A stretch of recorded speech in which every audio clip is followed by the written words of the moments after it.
When you want to cook a tasty meal, make this juicy Red Robin Gourmet Cheeseburger. Learn how to make it with this video, brought to you by recipes.net. Make the patties by adding the ground chuck, ground sirloin, salt, ground black pepper, garlic powder, and onion powder in a bowl. Mix to combine. On a working area, lay out a cling film and place a portion of ground beef on it. Mold to form patties, then roll out another portion of cling film to cover the meat. Cut the cling film in between patties, then wrap individually. Set aside. Next, preheat the grill to medium-high temperature and add the burger patties. Cook for 4 minutes on each side before removing the burger patties and letting them cool for 5 minutes.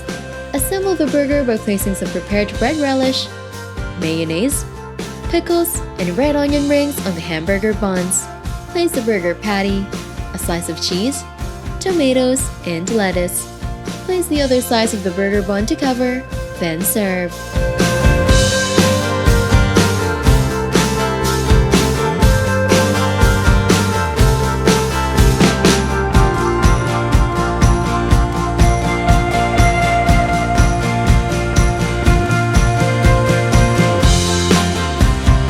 Don't forget to hit like, subscribe, and turn on that notification bell to catch more easy and tasty dishes to try at home.